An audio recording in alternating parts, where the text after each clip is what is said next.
नमस्ते, मेरा नाम वैभव है। मैं आपके सामने आज एक बात रखना चाहता हूँ। हल्क से बल्क। हल्क एक इलाका है मंगोलिया के इलाके में, जहाँ पे एक तरीके की भाषा बोली जाती थी, लिखी जाती थी, बौद्ध से प्रभावित हुई और इस समय रूसी में भी लिखी जाती है। हल्क से बल्क। बल्क वो इलाका है जो अफगानिस्तान में आता है और इस सब के बीच में श्रीलंका प्रांत के आगे तक हम लोगों का सारा इलाका एक समय में होता था। हम यानी वो लोग जो लोग एक तरीके की बात सोचते थे, बोलते थे और फिर उस पे जो चाहे वो कर करते थे। वेद से बात बनाना हो तो ध्वनि से स्तोम तक जाना होता है। जब आप वेदों का थोड़ा सा भी पाठ करेंगे, और मैंने थोड़ा ही किया है, तो ये चीज मुझे बहुत जरूरी लगी समझने को कि किस तरीके से ध्वनि से स्तोम तक पहुंचा जा सकता है। इससे मैं कहूँगा कि श्रुति से स्मृति तक पहुंचा जा सकता है और ये क्रम और कर्म सब लोगों का अलग होता है। यहाँ से शुरुआत करते हुए अथर्वांगिरास एक किताब है जिसके अंदर ये दिया हुआ है या उनके द्वारा ये लिखा गया है कि ब्रह्मस्फुट क्या है। ब्रह्मस्फुट वो सिद्धांत है जिसमें प्रकृति से प्रकृति घटा दें तो पुरुष माहत वर्गीय सांख्य बचेगा, जिसे अगर आज के समय में तो शून्य से भी देख सकते हैं। काशिका श्री नारायण मिश्रा जी ने चौखंबा द्वारा लिखी है। में वो जो बताते हैं के लिए मैं एक यूट्यूब वीडियो से एक कोट को अपने हिसाब से परिवर्तित करके बोलता हूँ। The history of liberty is insistence of procedure. ये किसी ने एक लीगल बात पे बोला था पॉलिटिकल इंटरव्यू में, लेकिन मैं उसको और आसान करने के लिए the history of liberty is not to be liberal कह के रोक देता हूँ। तो काशिका श्री नारायण मिश्रा ने जो लिखी है के अंदर पेज 71 पे वो लिखते हैं, कुछ लोग पक्षपात के कारण अष्टाध्यायी को ही उचित तथा महत्वपूर्ण मानते हैं और कुछ लोग प्रक्रिया परंपरा को ही, परंतु विचारधारा निष्पक्ष नहीं है। काशिका और अष्टाध्यायी को लोक वेद साधारण वृत्ति भी कहते हैं। काशिका की जयदेव वामन वृत्ति और को उत्तीर्ण कहते हैं। पर उस समय के आसपास ही अगर आप इतिहास देखेंगे तो हुआनसांग आए थे। अब हुआनसांग चीन से आए थे और नदी पर काशिका में बहुत सारे रूल्स मिलते हैं। और इसके बाद जो तीसरी बात मैं कहूँगा इन दोनों बातों से जुड़ी हुई, वो ये है कि बौद्ध इसलिए गए क्योंकि ब्राह्मण रेनेसां, यानी जो हमने कहा कि अब सबको बता देते हैं वेद, ऐसी परिस्थिति एक आई थी की वजह से बौद्धों को हटा दिया गया था। इस रेनेसां के बारे में हल्का सा आज के समय में काक भुशुंडी तंत्र नाम की किताब में भी पढ़ा जा सकता है, जहां उस समय के आसपास जब सिखों का आवाहन हुआ या पंजाबी लोग सिख बनने लगे के आसपास कुछ बड़ी चीजें हुई थी इतिहास में, और वो क्या है आप खुद पढ़िए, आपको मिल जाएंगी। सिर्फ ये नहीं है कि चंद्रमा और सूरज को हमने स्त्रीलिंग से पुल्लिंग बना दिया या फिर एक नई किताब लिखी गई जिसको हमने गुरु ग्रंथ साहिब कहा, और भी बहुत सारी चीजें हैं। माइकल अलेक्जेंडर ने एक अंग्रेजी में किताब लिखी है जिसके अंदर उन्होंने आगरा और दिल्ली के बारे में बहुत ध्यान से लिखा है। अगर आप उनके जो व्यवहारिक तंज हैं उनको पार कर लें, क्योंकि वो एक जगह से आते हैं, उनकी ऐसी सोच है वगैरह, तो आपको उसमें बहुत गहराई दिखेगी आज भी उस किताब में। पीएन ओक यानी पुरुषोत्तम नागेश ओक ने एक और किताब लिखी है जिसको पढ़ने के बाद आपको और मुझको ये महसूस होता है कि जोशी मठ में जो अब उत्तर स्थापना हुई है शंकराचार्य द्वारा मठ की, वो कितनी जरूरी है।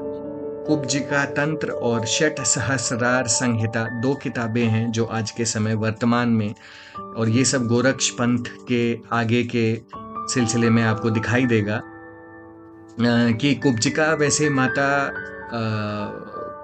पश्चिम दिशा की होती हैं, और इस पर एक पोलैंड के संस्कृत विद्वान ने जो बनारस में रहते हैं डिकोक्स्की ने लिखा है कि उस पे एक पूरी किताब लिखी है कुब्जिका तंत्र पे। षट सहस्रार संहिता एक और नई किताब है उसी गोरक्षनाथ सिलसिले से जुड़ी हुई, की वजह से आप देख सकते हैं आज हिंगलाज मंदिर अगर टूट गया है और कैसे टूट गया है और दक्षिण पंथ में क्या कमी है, तो आप देख सकते हैं।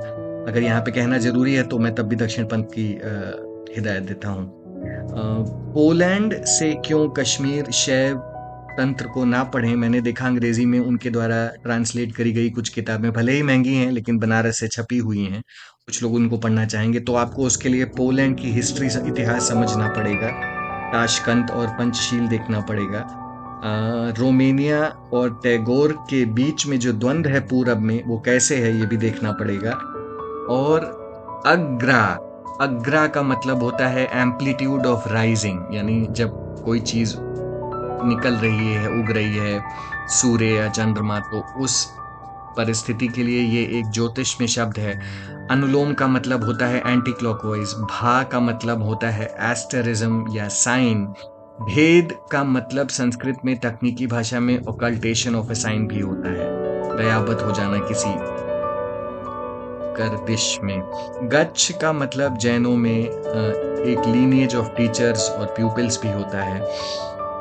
हा को हम लोग शून्य, व्योम या आकाश से भी जोड़ते हैं, यहाँ पे बौद्धों के बीच की बात है।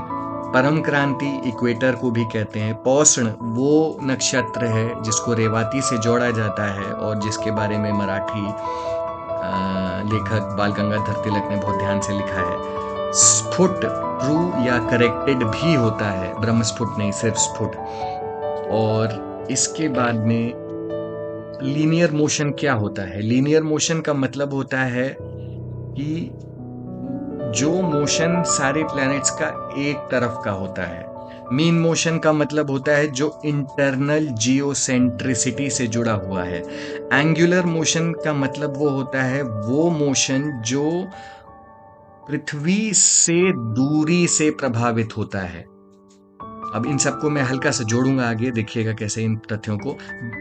GUI, गुई, एक ऐसा नेगेटिव प्रीफिक्स है, यानी वो चीज, ऐसी चीज जो शुरुआत में किसी शब्द के लिख दी जाती है तो वो कहती है कि वो ये चीज नहीं है। खल्क भाषा में या मंगोली भाषा में यूज होता है।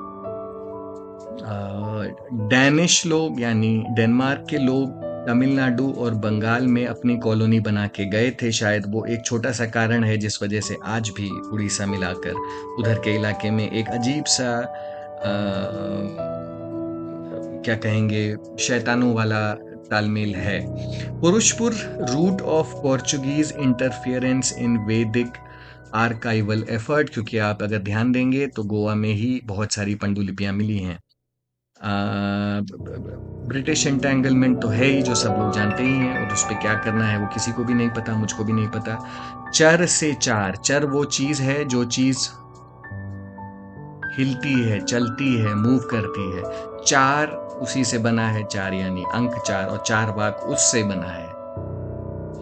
इसके बाद मैं कहना चाहूंगा कि शस्त माउंटेन अमेरिका में कैलिफोर्निया के पास हैं, जो कि एक सीधा साधा जीता सलूक है, क्यों चार वाक सही नहीं है। तो अब लीनियर मोशन को अगर हम सूर्य सिद्धांत से जोड़ दें और निचले चक्रों से जोड़ दें, या फिर एकदम विपरीत हायर चक्रों से जोड़ दें, और मीन मोशन को चर और व्यवहार में आवरण में लाएं, विक्षेप में लाएं, तो वो बीच के चक्रों से जुड़ जाएगा। और एंगुलर मोशन को अगर सोम सिद्धांत और सबसे ऊपर वाले या सबसे नीचे वाले चक्रों से जोड़ दें तो शायद कश्मीर शैव सिद्धांतों को आज भी खोला और फिर से समझा जा सकता है।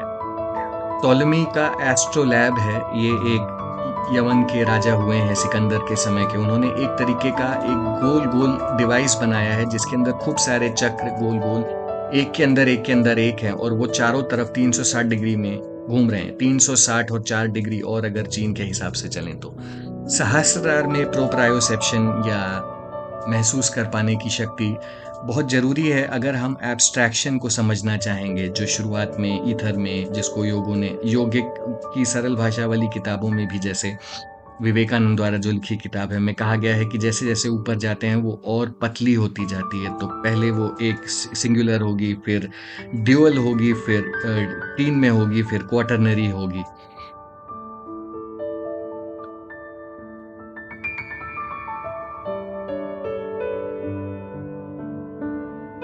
Thank you.